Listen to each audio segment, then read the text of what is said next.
Meet Peggy. Peggy Palermo. Best known for her diverse career as an actress in various movies and TV shows. You may have seen her in movies and shows such as The Matrix, Fight Club, Tomb Raider, Pirates of the Caribbean, NYPD Blue, Westworld, Apocalypse Now, The Lord of the Rings, Red Sparrow, and even as an animated character in Dragon Ball Z. If this leaves you somewhat confused and you can't quite remember seeing Peggy in any of those movies, then that's because I created Peggy in Midjourney. That's right, Peggy Palermo is a fictional character created entirely in Midjourney without using any external images. And today, I'm going to show you exactly how I did it. Alright, so before I get started, there's a couple of things that I would like to mention.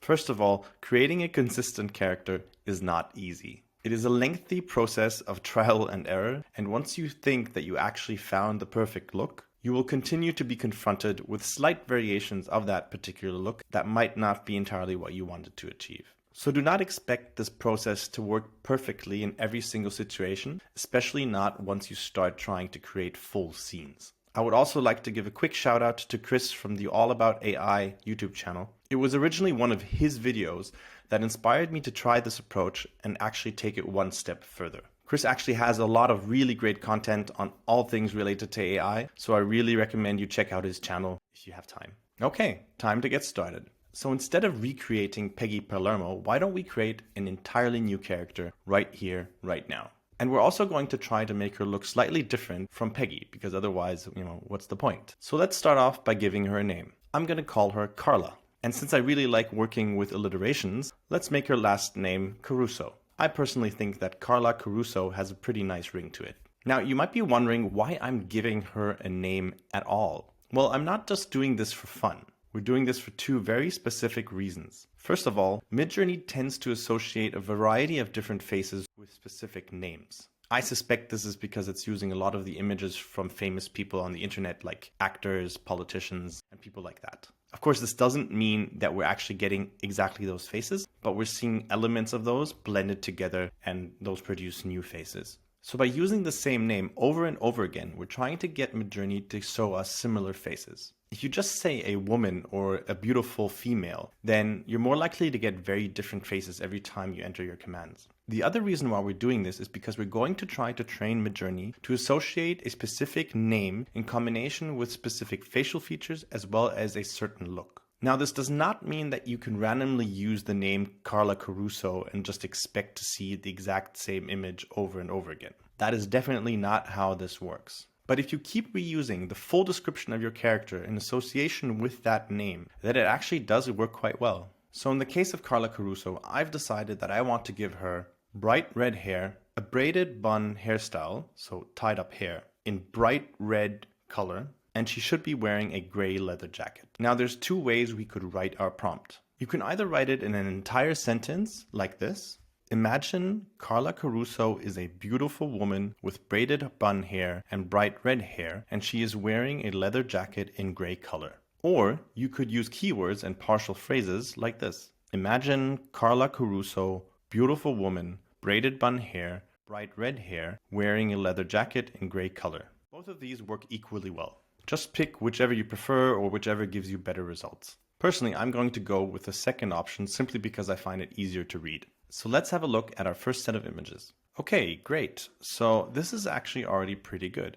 However, at this point of the process, we're not just going to take the first image that we like. Instead, I'm going to re-roll this prompt at least 2 times. The reason why I'm doing this is because it kind of determines the path that we're going to take afterwards, so it's fairly important that we pick the right image. So let me quickly re-roll these images 2 more times. I'm going to fast forward this. Okay, so we've gotten 2 more sets of images. From these 3 sets of images, I'm going to pick the one that I like the most, or that's closest to the kind of style and look that I want to have.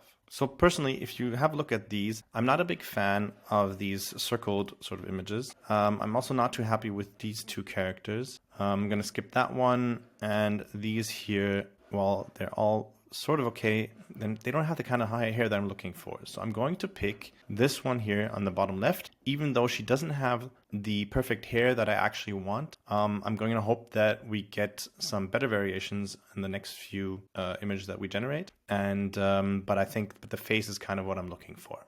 But remember, don't get too hung up on all these tiny minute details, because in the end, as we go along, the facial features are still going to change and vary quite a bit. So this is not what she's going to look like at the end. This is just basically our initial starting point. So now that I've decided on an image, I'm going to upscale that image by pressing the relevant button. This one is number 3, so I'm going to hit this button and we'll wait for it to generate. Okay, so once you've upscaled your image, you'll be confronted with the usual set of buttons that you always see. However, this is where it gets really important. We're going to start training Midjourney to understand the type of look that we want. And we're going to do that by pressing the feedback button down here with the emoji with the heart-shaped eyes. Press the button, we've given feedback, and this tells the Midjourney AI, we really like this image. This basically tells Midjourney, hey, I really like this image. This is a good representation of the prompt that I entered. You're on the right track, and keep going. Next, we're going to react with the envelope icon. And this will tell the Midjourney bot to send us a message with all of the details regarding this particular job. So let's quickly check. We've gotten the image, the prompt, job ID, and the seed. Now make sure you copy the seed because we're going to need this in the next step. Now go back to the channel and enter the exact same prompt that we entered just before, except that you're going to add the seed parameter, including the seed value that I just copied here. So let me quickly do that. I'm going to start by imagine the whole prompt from before, and all we do is we add a seed at the end, and then we go. So once the new set of images appears, make sure you do not hit the reroll button. This is extremely important because if you hit the reroll button, it's going to change the underlying seed, and we don't want that. Instead, pick the best image from the set, even if none of them are perfect. In this particular case, I'm going to choose the one in the bottom right simply because she has the hairstyle that is closest to what I want. So I'm going to hit upscale on the 4th one. Here it is. And once again, make sure you hit that feedback button down here. It's been registered, and then you react to the message with the envelope icon so that we can go to our messages and we retrieve the seed and we copy it. And then we go back to our channel and we start the process all over again. So it's effectively rinse and repeat. You just keep on going. Now you might be wondering how often you actually need to do this. Well, technically you should start seeing more consistent faces after 6 or 7 iterations. However, the more the merrier, and in this particular case, I'm actually going to do this 15 times. And since this process is quite time consuming, I do recommend that you use relax mode if you have access to it, just to make sure that you conserve your fast GPU hours and optimize between the two. Now, I don't want you to watch me do this 15 more times. Instead, I'm going to fast forward and make sure this is already done, and then we'll continue.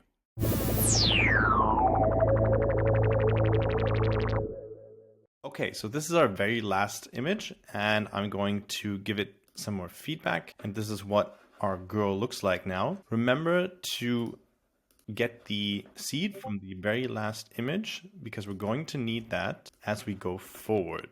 We're basically going to use that seed that I just copied on every single prompt that we create from now on. So over the last 15 images, I've been giving Midjourney more and more information about what I want the character to look like. Now that I've trained Midjourney to understand what sort of hair, what sort of hair color, what sort of facial features, clothing, and all sorts of other things I want to see, it's time to put Carla to good use and put her into different situations. This is where things get really interesting, but also a little bit challenging as well. Mainly because there's no cookie cutter way of doing this, and it's going to require some experimentation on our end, and when you start doing this yourself, on your end as well. So let's say we wanted to give Carla a Matrix-like style. What I would do is I would use the following prompt as a starting point. Imagine Carla Caruso, beautiful woman, braided bun, bright red hair, wearing a leather jacket in gray color, in the style of the Matrix, and then with our seed. This prompt basically tells Midjourney to put in the style of the Matrix into the concept. And while this does change the image, it's usually not strong enough. But let's have a quick look. So as you can see, Midjourney has decided to give Carla a sort of frontal perspective and also give her some clothes that resembles something that you would expect from the movie The Matrix. However, it's not quite what we would want. We want to have more of a Matrix style. So what do? Well, a more effective way of doing this is to use multi-prompts and weights, in which case your prompt would look a little bit like this. Imagine Carla Caruso, beautiful woman, braided bun, bright red hair, wearing a leather jacket in gray color, and then we end that segment and give it a weighting of 1. And then in the style of the matrix is our second segment, and that is also given a weighting of 1. And then we add our seed at the very end. This tells Midjourney that we want to take the concept of Carla Caruso with all of the details that we described and blend it together with the concept of the matrix. However, bear in mind, there's absolutely no guarantee that we're actually going to get the exact look that we want. So let's have a look. What we can see is that we've gotten clearly much stronger elements from what we would have expected from the matrix. Still the very frontal perspective, but the clothes have become a lot more like in the matrix, and also the hairstyles are a bit more, like a little bit crazier than what we would usually have. Now, usually this already gets us a lot closer to what we actually want. However, sometimes the weight just isn't enough. So let's increase the weight on the matrix part to 1.5. So it's still the same prompt. The only thing that we've changed is that we've switched the weighting of the in the style of the matrix part to 1.5 rather than to just 1. The seed still remains the same. Okay, so this one's actually a lot better already. However, I'm still missing the sunglasses, the typical sunglasses that you would expect or that you know from the movie, So let's make one slight change. We're going to add the sunglasses to our prompt. And now it reads, imagine Carla Caruso, beautiful woman, braided bun, bright red hair, wearing a leather jacket in gray color, dark sunglasses, and that's how we've changed the first segment, while the second segment still remains the same with the same weighting of 1.5. All right, this one's much better, isn't it? Like this is the kind of stuff that you would have expected. So you can mold and adapt your prompt and add things if you think that they're still missing, or in case the blending of the concepts removed certain things that you think should be there. So let's try another one. So this time we're not just going to change the style, we're also going to place her in a specific location. Let's put her inside of a jungle and apply the Tomb Raider style to the image. So once again, imagine Carla Caruso, beautiful woman, braided bun, bright red hair, wearing a leather jacket in gray color, exploring the jungle, and we give that segment a weight of 1. And in the style of Tomb Raider, we give also just a weight of 1 this time because we don't know how the impact will be. So this one worked quite well, I think. It did change the style of her hair a bit. However, it's still mostly tied up, so I think it's actually still okay. Okay, so now let's try something more radically different and place Carla into a Marvel comic book. Let me quickly enter the prompt.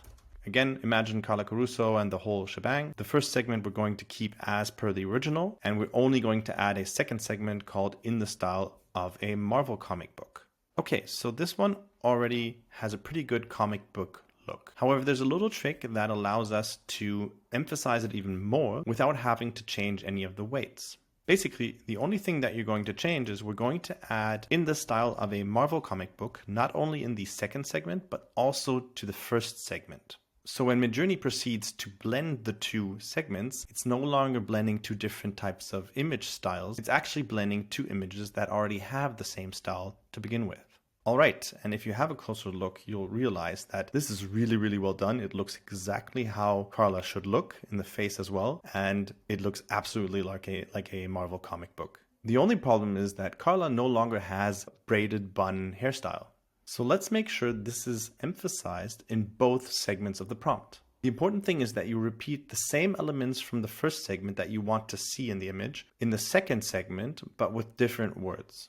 So in this particular case, I would enter imagine Carla Caruso, beautiful woman, braided bun, bright red hair, wearing a leather jacket in gray color in the style of a Marvel comic book, which is then the end of our first segment. And then woman with braided bun hair, bright red hair, wearing a gray jacket in the style of a Marvel comic book. And that's the second segment. Again, we add the seed, and then what we get is this. And voila, we have our original Carla back with the right hairstyle that we wanted, and also still in the style of a Marvel comic book. And if you pay close attention, her face looks more or less the same in every single one of these images. So this is how you work your way towards a more consistent representation of a specific character in Midjourney.